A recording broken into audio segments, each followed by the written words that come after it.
આજે આપણે બનાવીશું ટૂટી ફ્રૂટી કેક, એ પણ કુકરમાં, અને એટલી જ સ્પોન્જી બનવાની છે અને એવી જ લાગશે કે જાણે તમે ઓવનમાં જ બનાવી હોય.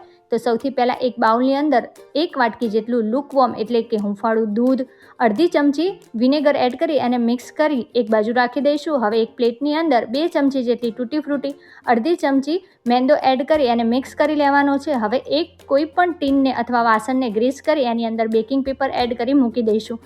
હવે મિક્સિંગ બાઉલની અંદર 1 વાટકી મેંદો, 1 મોટી ચમચી કસ્ટર્ડ પાવડર, 1 મોટી ચમચી મિલ્ક પાવડર, અડધી ચમચી બેકિંગ પાવડર અને એનાથી પણ થોડો બેકિંગ સોડા એડ કરી અને ચાળી લેવાનો છે. હવે આ બધું છે અને સારી રીતે મિક્સ કરી લઈશું. કુકરની અંદર મીઠું એડ કરી એને આપણે ઢાંકણ ઢાંકી 5 મિનિટ માટે હાઈ ફ્લેમ ઉપર પ્રીહીટ કરી લઈશું. હવે જે આપણી દૂધ છે એની અંદર એડ કરી દઈશું અડધા વાટકી જેટલો પાવડર શુગર એટલે કે દળેલી ખાંડ અને 2 થી 3 ચમચી જેટલું પીગાળેલું ઘી. હવે આ બધું છે અને સારી રીતે મિક્સ કરી લેવાનું છે.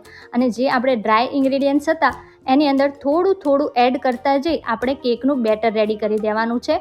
હવે આપણે અલગ અલગ કંપનીના મેંદાના લીધે કોઈક વખત આપણું દૂધ છે એ વધી પણ જાય છે. તો આ રીતના બેટર રેડી કરી ઉપરથી જે આપણે મેંદાથી કોટ કરેલી ટૂટી ફ્રૂટી છે એ એડ કરી લેવાની છે. હવે એને આપણે બેટરને ટીનની અંદર ટ્રાન્સફર કરી લઈએ અને ઉપરથી પણ ટૂટી ફ્રૂટી એડ કરી ટીનને આ રીતના ટેપ કરી લેવાનું છે. હવે કુકરની અંદર સ્ટેન્ડ રાખી દઈએ, એની ઉપર આપણે કેકનું ટીન રાખી ઢાંકણની સીટી અને રિંગ છે એ કાઢી લેવાની છે અને એને લો ફ્લેમ ઉપર 45 મિનિટ માટે થવા દઈશું. તો 45 મિનિટ બાદ આ રીતના આપણી કેક છે એ રેડી થઈ ગઈ છે. તો લાગે છે ને કે જાણે ઓવનમાં જ બનાવી હોય. હવે એને આપણે ડીમોલ્ડ કરી લેવાની છે અને એને ઠંડી થવા માટે મૂકી દઈશું. તો ઠંડી થયા બાદ જ હંમેશા કેકને આપણે કટ કરવાની છે, જેથી એકદમ સરસ રીતે કેક કટ થઈ જાય. તો રેડી છે આપણી ટૂટી ફ્રૂટી કેક, એ પણ ઓવનમાં નહીં કુકરમાં. તો તમને કેવી લાગી આજની આ ટૂટી ફ્રૂટી કેકની નો ઓવન રેસીપી?